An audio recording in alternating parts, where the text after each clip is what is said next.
good?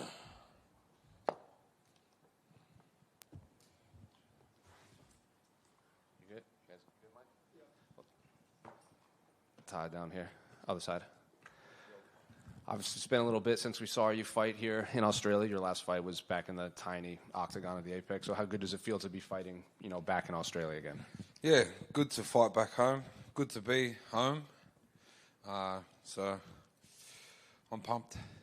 Is fighting in Perth maybe even easier than fighting, back home in Sydney? Because I remember they had like the welcome to the country ceremony and they spoke about you specifically, and it felt like you were maybe had to do a lot more media when fighting in Sydney as opposed to Perth.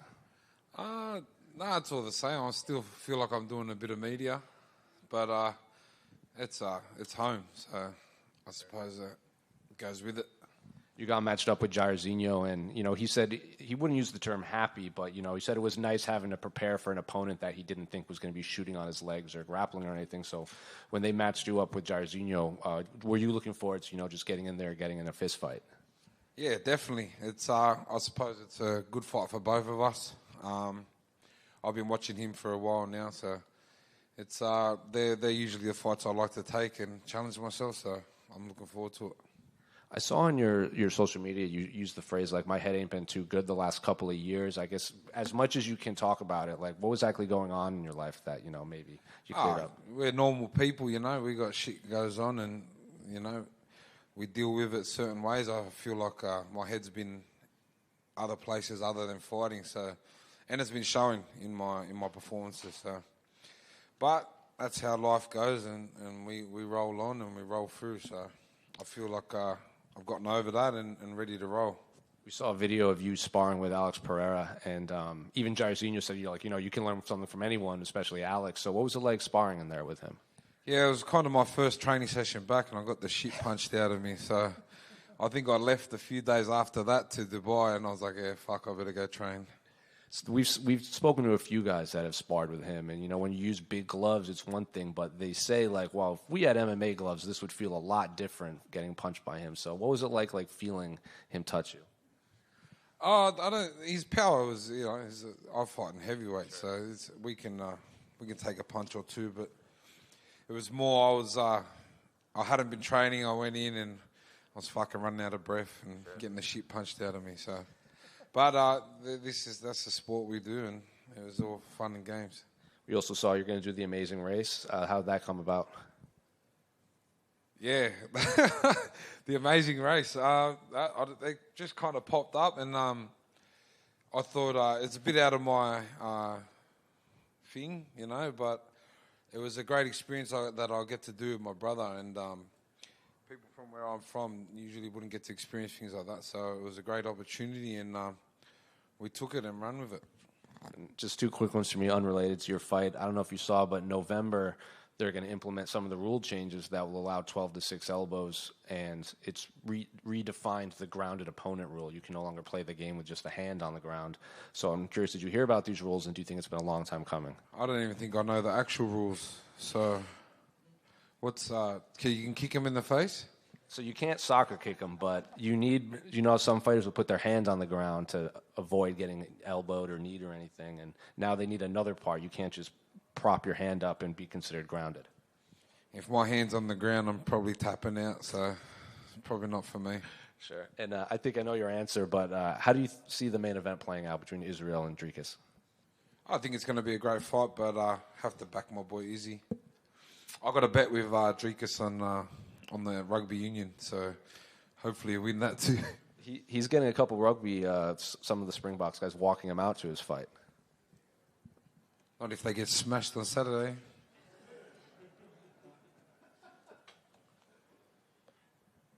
Tyre, back here. The last time you were in Australia, as mentioned, you were fighting in Sydney. I asked you about that, and I wasn't sure if you were still living out there, and you said everyone knows where I live. Since then, you have moved to Dubai. You're a man who reps Western Sydney through and through. Why make that decision, and how difficult was it? I didn't move there. I lived in Dubai for 3 years when I was on my little winning streak. And Dubai's just a real good place for me. I just go there, I just tune in, and I got one thing to think about, and that's fighting. When I'm home, I got friends, family. I've got a few businesses that I have to, you know, and when my head's all around, I'm not thinking about fighting. So, and I'm a normal bloke, you know. If there's parties, there's birthdays. Fuck, I'm usually the first one there. So, to be away and to sacrifice those things, it's kind of better for me and just keeps my head on the fight. What is the style of training you get out there? Just focused, I suppose. Fighting is a lot of a mental game, you know. I'm not going to come out and be a fucking wrestler or anything like that, but when I'm there, I just eat, sleep, and train, you know what I mean? So it's more just a mental thing for me. You mentioned those other businesses that you have, Drink West as well as Bam Bam Buds. Are those things that you had dreamed up of doing and then you approach someone about it? Does someone come to you to set that up? How do that come to be? No, they're just things that I love, drinking piss and smoking weed.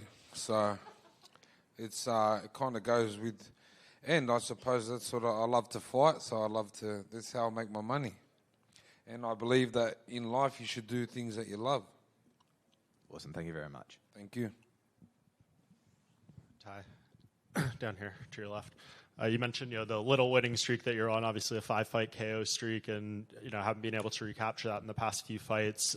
But you have been here before, and that 5-fight winning streak came on the heels of that. So does that give you confidence to know that you've been in this exact situation before and you were able to turn it around in a big way?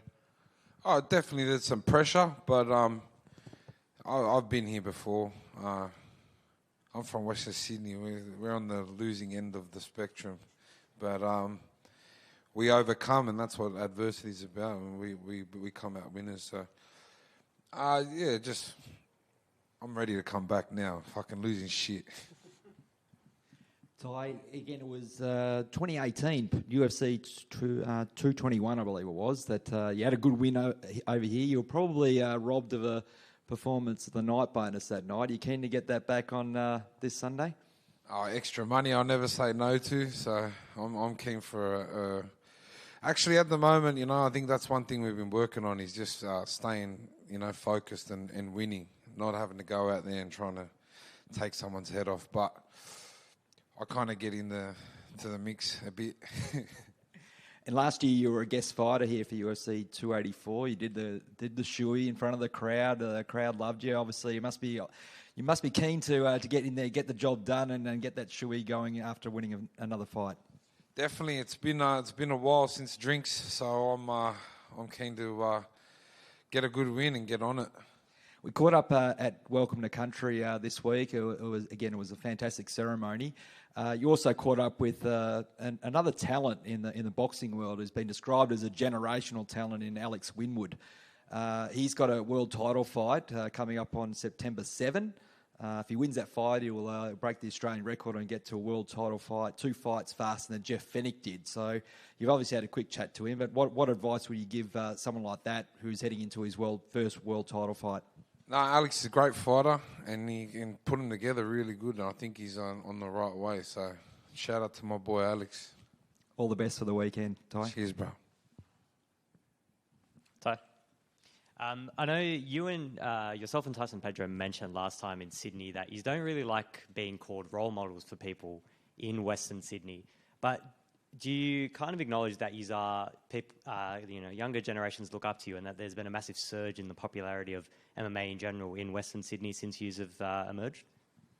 Oh, well, I think the highest number of UFC fighters have come out of Western Sydney. So, in Australia anyway, I think. James Tahuna, me, Tyson. We'll make up some more. Whitaker lives in Western Sydney. If that counts. Whitaker, he's from Seatown. Mark, we'll claim more. But yeah, look, I get it like a role model, but I'm a normal person. I like to do normal things, and that all it is if chase what you love and do what you love, and that'll you can do whatever you want. Every time you fight, there's a video that surfaces on social media, and it's an Instagram live of you and. I think you know where I'm going with this. He comes up on your Instagram live and you're just pissing yourself laughing. I just want to know, have you ever talk to him? Yeah, I was going to say, have you ever reached out to him? Do you have a relationship with him? I talk with him. He sends me his raps. So So I talk to a lot of my fans. Like I said, I'm just a normal bloke. I'm not too good for no one, you know. Unless you're a dickhead, I don't care, you know. We're all normal people. Get along with everyone. But yeah, I still talk to old mate. He picks fruit in Adelaide. It's one of the best videos ever, honestly. It comes up every time, and it's always hilarious. Going to Dubai, I think it was something that Tyson Pedro said before his last UFC fight, is that he liked getting away from the family because it was almost light at the end of the tunnel and a bit of motivation that once he gets through his fight, he's got his family there. Is that something that you've used as well? Yeah, definitely. I like being out of my comfort zone because when I'm too comfortable, I can go off track. But yeah, you know, I sacrificed seeing my son for 9-10 weeks, and obviously it's a bit hard, but got to work hard now, and then we can enjoy the fruits later. Speaking of your son, when the WWE was here in Perth, you came out here and he seemed to love it. Is there a future for you in the WWE? I'd love to give it a crack. I've been a fan of the WWF back in them days, and I've been a big fan. And obviously, there's a big Samoan community in the wrestling crowd, so I'm definitely keen. I don't know about my acting skills, but we'll have a crack. You can join the bloodline. I'll be the leader of the bloodline. And just finally, Panthers, they're going to do the 4-peat? Definitely. It's 4 Mad Mondays. Thank you. Ty, just down here, that gentleman who sends you his rap songs, are they any good? Oh, I don't want to put him on blast right now, but my man's good. He's good. We just say he's good. Thank you. Thank you.